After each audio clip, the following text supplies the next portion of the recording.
Well, welcome to Covidiaries, day 55. We get asked the question a lot, what is our favourite or recommended means of communication? What's our favourite platform for video meetings? So today, Suzanne and Sadie and myself are just going to review 6 of the most common platforms and just give you our views of the pros and cons behind each. So I'm going first, and I'm talking about Microsoft Teams. For us, I think Microsoft Teams, as a business point of view anyway, is our preferred video meeting platform of choice.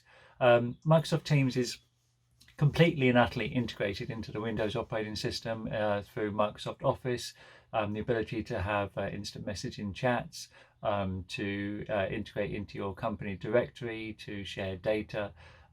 It's fantastic. It's really smooth. It works brilliantly across multiple devices, iPads, phones, PCs, Macs. In the browser, the controls are the same in every single one. You can have up to 250 people on a Teams call. And I think most importantly, because it's so integrated into the Microsoft 365 environment, then it's already covered by all of your company's existing security policies. From a GDPR point of view, you're not putting data onto a third-party platform, so you don't have to rewrite your privacy notices and all that kind of stuff. And I think this is really important for businesses, for business communication. Knowing that it's covered by your current policies and everything is absolutely critical. Well, what are the downsides? I think one of them is branding. I don't think that Teams itself is necessarily an understood or often used word. I think Zoom has really captured the public's imagination. So there's talk about Zoom calls and Zoom fatigue and all of this kind of stuff. So I think that's one of the downsides, is people aren't necessarily as familiar with Teams. The other one that Teams gets a lot of criticism on is the lack of ability to put so many people on the screen. Yes, within Zoom you can add more and more people onto the screen, and if you have a nice big sort of screen set up, I've got twin screens here in front of me, then you can have a lot of people on a Zoom call. We do a social Zoom call that has sort of 30 people up on the screen, which is fantastic. But that's changing. Microsoft have already announced, and you may have received this update already because it was rolling out the end of April, beginning of May, that Teams is going to be updated to enable you to have 9 people on the screen in one go. I know 9 isn't as many as you can get on Zoom, but with 9, that's still actually a pretty good number. So I think for us that's the main downside. So that was a little review of Microsoft Teams. I'm now going to hand over to Suzanne, who's going to do a review of Zoom. Thanks, Steve. So I'm going to talk a little bit about Zoom. Zoom has exploded in popularity since the coronavirus has been sweeping the globe. It's one of the video conferencing apps that I would say most people are using at the moment. For work, we do use Microsoft Teams because, as Steve said, it integrates really well with Office 365. But for a lot of our social calls and for calls with my friends and my family, we all use Zoom. So you can have a free account and you can have unlimited one-to-one calls with a free account. Or you can have up to 100 participants on a video call, but you are limited to 40 minutes when you have multiple participants. You can hang up after the 40 minutes and redial, but that is quite a faff if you've got a lot of people on the call. There is the option to upgrade to a paid plan where that doesn't happen, but for most people, I think a free plan is working well for them.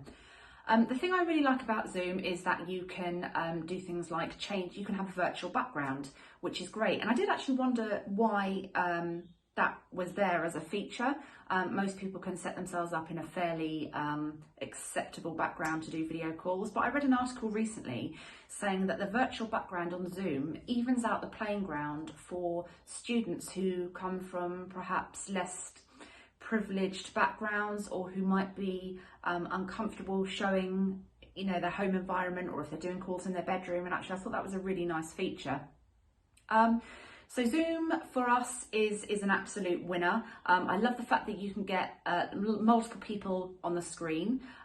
Calls can be recorded. You can type notes as you go along, so you can actually converse with other participants. It's something that's just worked really well as a work tool when we're having our sort of after work drinks. Sometimes we're doing after work drinks via Zoom so we can all just catch up with each other. But actually it's been brilliant for friends and family as well. Even my dad, who is an absolute dinosaur with technology, sorry Dad, he can use Zoom. So if it works for him, then I can see why it's popular. So House Party. Personally, I love the app House Party. I find it super, super fun, and I love the built-in games that you can play with your friends and your family whilst you're on it. I find it's a real icebreaker, and it's just a great way to start the conversation, really. With that being said, I would only ever use the app with friends and family. I would never have a business call on it. It's not the right platform to have a business call. Also, another negative for House Party for me is the fact that a lot of my friends actually refuse to download the app because of the hacking rumours that have been going around. So I can't actually connect with all of my friendship group on House Party because some of them refuse to have it on their phone. The people that do have House Party on their phone, the one thing that I find that worries me, but also worries my friends that use the app, is the fact that anybody can join your call. Now, when I use House Party and I'm on a call with my friends, when everybody's on the call, we quickly have to lock the room, because if you don't do that, anybody can jump on and they can video bomb your call, which is not great. You don't want some random person that they've got on their contact list just jumping on your call. So that's one of the negatives. But overall, I would say it's a super fun and social video calling app to use, but I would say only use it with friends and family. Okay, so let's take a look at WhatsApp. As I'm sure almost everybody on the planet knows, they're familiar with WhatsApp. It's the #1 messaging service. It's overtaken text messages. It's free, it's instant, you can create groups, you can send files, you can send videos. It's brilliant, and it's so easy to use, even if you're not very familiar with apps and technology. But because it's so easy to use, I think people are finding the lines between personal use and using it for work are blurring. Now, we would never advocate using WhatsApp for work at Project 5. It's just not something we would do. And there's two main reasons for this. The first one is because if you have colleagues who are dealing with clients or customers via WhatsApp, it's taking that communication away from things like email or Microsoft Teams, where things can be tracked and you've got a trail of communication. But the second thing, and this is probably most important, is that there is a big legal and GDPR implication. In 2019, I think it was at the end of the year in December, WhatsApp actually updated their terms of service and said that they would take legal action against anybody using WhatsApp for non-personal use, which basically means don't use it for work purposes. Secondly, if you've got a colleague who is liaising with a customer over WhatsApp, and then that colleague happens to sign up to another app like House Party that Sadie's just reviewed, they're essentially giving that third-party app access to all of their contacts, including customers' personal details, which those customers haven't given permission for. Now, that's a huge issue. So again, WhatsApp, brilliant for personal use, great for staying in touch. Definitely don't use it for work purposes. Now on to FaceTime. Personally, I find FaceTime super easy to use. I think the interface is so easy to get to grips with, and I find even the people in my family who aren't very tech savvy are able to get onto a FaceTime call or even a group FaceTime call, because the interface is just super easy to use. With that being said, again, I would only actually use FaceTime with friends and family. I wouldn't use it on a kind of business capacity. I wouldn't have a business meeting over FaceTime. A huge negative is the fact that FaceTime is only for iPhones. Now, my brother doesn't have an iPhone. He's got an Android phone, so I can't FaceTime him. I have to find another means to video call him. So that for me is a huge negative. Although it's super easy to use, there's only a handful of people that can actually use it. But overall, I do like the app. Okay, so that's quite a good look at some of the platforms that are out there.